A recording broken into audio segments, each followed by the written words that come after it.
आज पारस हेल्थ कानपुर ने कैंसर इलाज में बड़ी सफलता पाई है। हॉस्पिटल ने इंट्रा ऑपरेटिव रेडियोथेरेपी का इस्तेमाल कर एक दुर्लभ रेट्रोपेरिटोनियल सर्कोमा का सफल इलाज किया। इस उपलब्धि की जानकारी हॉस्पिटल में हुई प्रेस कॉन्फ्रेंस में दी गई। इसे शहर में एडवांस कैंसर इलाज की नई शुरुआत माना जा रहा है। मरीज बिटानी देवी को, जो कि कानपुर की हैं, उनके पेट में एक गंभीर ट्यूमर था। ये ट्यूमर ज़रूरी अंगों के पास होने के कारण बहुत खतरनाक था। इसके इलाज के लिए एक्सपर्ट सर्जरी और सटीक रेडिएशन थेरेपी का मिलाकर मल्टी डिसिप्लिनरी टीम ने काम किया।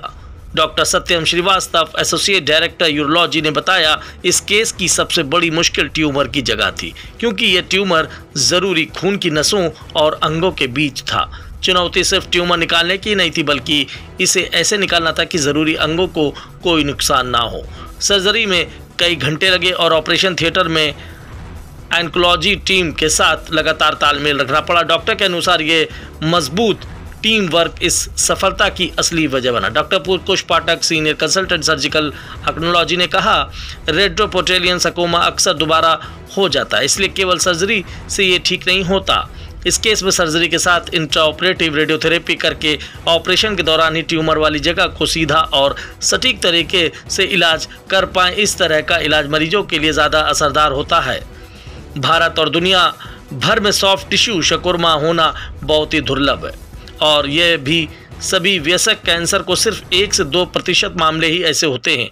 इनमें से रेट्रोपेरिटोनियल सर्कोमा लगभग 12 से 15%, सॉफ्ट टिश्यू सर्कोमा और करीब 0.15% सभी कैंसर में होता है। ये ट्यूमर शरीर के अंदर गहराई में होता है, इसलिए अक्सर देर से पता चलता है। सिर्फ सर्जरी में इन्हें नियंत्रित करना मुश्किल हो जाता है। भारत में भले इस प्रकार की पूरी जानकारी कम है, लेकिन बड़ी आबादी के कारण यहाँ ऐसे केसों और इसमें होने वाली मौतों की संख्या काफ़ी ज़्यादा है। डॉक्टर एस के शर्मा, डायरेक्टर रेडिएशन ऑन्कोलॉजी, ने कहा कि IORT कानपुर जैसे शहरों में जहाँ इतनी एडवांस्ड तकनीक पहले से आसानी से उपलब्ध नहीं थी, वहाँ कैंसर में एक बड़ी उपलब्धि है। अपने बढ़ते ऑन्कोलॉजी प्रोग्राम और लगातार बढ़ती विशेषज्ञता के साथ पारस हेल्थ कानपुर क्षेत्र में कैंसर इलाज का अहम केंद्र बन रहा है। यहाँ मरीजों को एडवांस्ड इलाज, बेहतर नतीजे और गंभीर बीमारियों के लिए नई उम्मीद मिल रही है। आइए देखिए खास रिपोर्ट कानपुर से। और मेरी टीम जो है डॉक्टर पुष्प पाठक और डॉक्टर सत्यम श्रीवास्तव। अब आप इस चीज को इम्पोर्टेंस दीजिए कि ट्यूमर आपके बारे में पता लग गया, बीमारी को पता लग गया। अगर ये अच्छी सर्जरी नहीं कर सकते हैं तो मैं रेडियोथेरेपी भी नहीं दे सकता। So I need to have the expertise of my surgeons so that कि वो मेरे तक पेशेंट को पहुंचा सकें, okay? And then we need to have the infrastructure in the hospital। जो आप ग्रीन कॉरिडोर बता रहे हैं, उसके साथ साथ में मेरे पास में ऐसा इक्विपमेंट होना चाहिए जो कि ये इंट्रा ऑपरेटिव रेडियोथेरेपी दे सके। तो हमारे पास में पारस हॉस्पिटल के अंदर लीनियर एक्सेलेरेटर है, जिसका नाम है true beam with high definition MLC with electrons, जो कि इमेज गाइडेड रेडियोथेरेपी और इलेक्ट्रॉन थेरेपी दोनों कंबाइन कर करके हमने इस पेशेंट को एक फ्रैक्शन रेडियोथेरेपी दिया, जो कि 5 फ्रैक्शन 25 दिन की रेडियोथेरेपी के बराबर था। जो डॉक्टर सत्यम ने अभी कहा कि पेशेंट को ग्रीन कॉरिडोर से हम लेकर के गए, इन्होंने थोड़ा सा चीजें अभी अपनी तरफ से कम रखी। इन्होंने ही वहां पर लीनियर एक्सेलेरेटर रूम के अंदर बेहोशी के अंदर ही मुझे रिट्रैक्टर्स की भी मदद करी, ताकि उन रिट्रैक्टर से मेरे जो नॉर्मल भाग हैं, stomach, spleen, intestine and opposite side kidney और लिवर, इन सब को इन्होंने लीनियर एक्सेलेरेटर के अंदर रिट्रैक्टर के द्वारा दूर रखा। तब हमने इलेक्ट्रॉन थेरेपी से उनको 3 मिनट के अंदर इंट्रा ऑपरेटिव रेडियोथेरेपी दी। पूरी टीम वहां कैलकुलेटेड थी और प्रिसीजन ट्रीटमेंट देने के बाद में पेशेंट को हमने फिर वापस ऑपरेशन थिएटर में ग्रीन कॉरिडोर से शिफ्ट किया, और उसके बाद में पेशेंट का ट्रीटमेंट सर्जरी के खत्म होने के बाद में पेशेंट को डिस्चार्ज किया। और अब पेशेंट जो है हमारे पास में 7 दिन बाद फॉलोअप में आया और 1 महीने के बाद फॉलोअप में आया, जो कि हमारे पास में बैठा है। और ये हमारा एंड रिजल्ट है, जिसमें कि surgery, radiotherapy, green corridor and the hospital care, पूरी नर्सिंग केयर से लेकर के, ऑपरेशन थिएटर से स्टाफ से लेकर के, लीनियर एक्सेलेरेटर केयर से लेकर के, ये पेशेंट का एंड रिजल्ट जो है वो आपके सामने बैठा हुआ है। That is what I want to convey.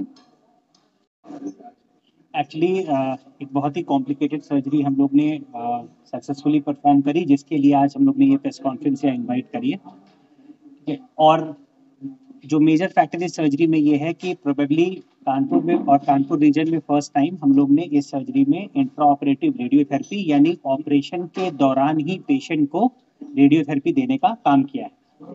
जो पेशेंट थी उनको बाएं तरफ पेट में पिछले साल 2 साल से दर्द की शिकायत थी। इस शिकायत के चलते उन्होंने हमें दिखाया और अल्ट्रासाउंड और सीटी स्कैन में हमें बाएं तरफ में रेट्रोपेरिटोनियल ट्यूमर डिटेक्ट हुआ।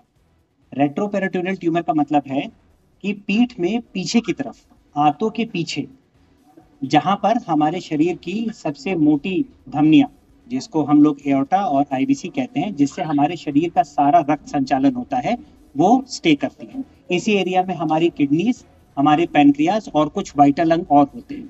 ये शरीर का बहुत ही क्लोज स्पेस यानी जटिल हिस्सा है, जहां पर किसी भी प्रकार का ट्यूमर अपने आप में एक जटिल सर्जरी, एक कठिनाई पेश करता है। तो पेशेंट को लेफ्ट साइड में यानी बाएं तरफ में करीब 8 से 9 सेंटीमीटर का एक रेट्रोपेरिटोनियल ट्यूमर डिटेक्ट हुआ। Retroperitoneal tumours generally surgical tumours होते हैं, यानी ये गांठें ऐसी होती हैं जिसमें प्राइमरी सर्जरी का बहुत इंपॉर्टेंट रोल होता है।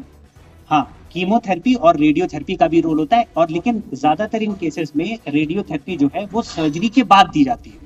जब पेशेंट रिकवर कर जाते हैं, टाके कट जाते हैं, उसके महीने 1.5 महीने बाद पेशेंट को बुला के रेडियोथेरेपी दी जाती है, ताकि ऑपरेशन के बाद ट्यूमर वापस लौटने की संभावनाएं कम से कम हो जाए।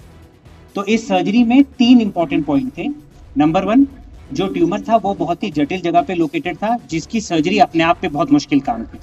दूसरा, इस ट्यूमर ने मरीज के बाएं तरफ के गुर्दे को भी पूरी तरीके से इन्वॉल्व कर लिया था।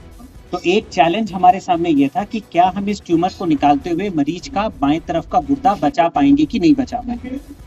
और तीसरी सबसे इंपॉर्टेंट बात जो हमने फर्स्ट टाइम जो आइडिया कंसीव किया वो ये कि इस पर्टिकुलर ट्यूमर में ऑपरेशन में ट्यूमर निकालने के बाद हम ऑपरेशन थिएटर में ही या हॉस्पिटल में ही ऐसी व्यवस्था करें कि पेशेंट को ऑपरेशन के तुरंत, सर्जरी के तुरंत बाद ही रेडियोथेरेपी दी जा सके। ठीक है, तो हमने जो हमारी सर्जिकल टीम थी, जिसमें जो लीड में थे वो थे सर्जिकल ऑन्कोलॉजिस्ट डॉक्टर कुश पाठक, जिनके पास ये पेशेंट थी, जिन्होंने पूरी प्लानिंग करी और जिन्होंने फर्स्ट टाइम ये आइडिया कंसीव किया कि हम लोग ऑपरेशन के दौरान ही पेशेंट को रेडियोथेरेपी दें। सर्जरी में मैं उनका सहायक था, डॉक्टर सत्यम श्रीवास्तव, जिन्होंने, जो यूरोलॉजिस्ट हैं और यूरो ऑन्कोलॉजिस्ट हैं, जिन्होंने ट्यूमर की सर्जरी और किडनी को प्रिजर्व करने की कोशिश करी। और सबसे इम्पोर्टेंट पार्ट इसमें यह था कि रेडियोथेरेपी विभाग से हम लोग एक कोऑर्डिनेशन करें और रेडियोथेरेपी ऑपरेशन के दौरान ही देने का प्रबंध करें। इसके लिए हमें करना क्या था कि एक ग्रीन कॉरिडोर मतलब बोलते हैं कि एक पूरा स्टेराइल कॉरिडोर, जिसमें कोई इन्फेक्शन ना हो, जिसको पूरी तरीके से फ्यूमिगेट करके साफ किया जाए, पेशेंट को ऑपरेशन करके ट्यूमर निकाला जाए। उसके बाद पेशेंट को पूरा सील पैक करके ऑपरेशन थिएटर से एक फ्लोर नीचे रेडियोथेरेपी विभाग में मशीन पे लाया जाए। इस समय पेशेंट पूरा बेहोश है और वेंटिलेटर के साथ वो आ रहा है। उसके बाद रेडियोथेरेपी मशीन को और उस पूरे कक्ष को भी पूरा स्टेराइल किया जाए। पेशेंट को रेडियोथेरेपी मशीन के अंदर डाला जाए वेंटिलेटर पे, और वहां पर उसको, जहां पर हमने ऑपरेट करके ट्यूमर निकाला है, पेट के अंदर मशीन को ले जाके वहां पर उसको रेडियोथेरेपी देनी है। और उसके बाद पेशेंट को वापस हमें उसी रास्ते ऑपरेशन थिएटर में वापस लाना है और फिर उनका एब्डोमेन यानी पेट बंद करना है और पेशेंट को सकुशल वापस ऑपरेशन थिएटर से निकालना है।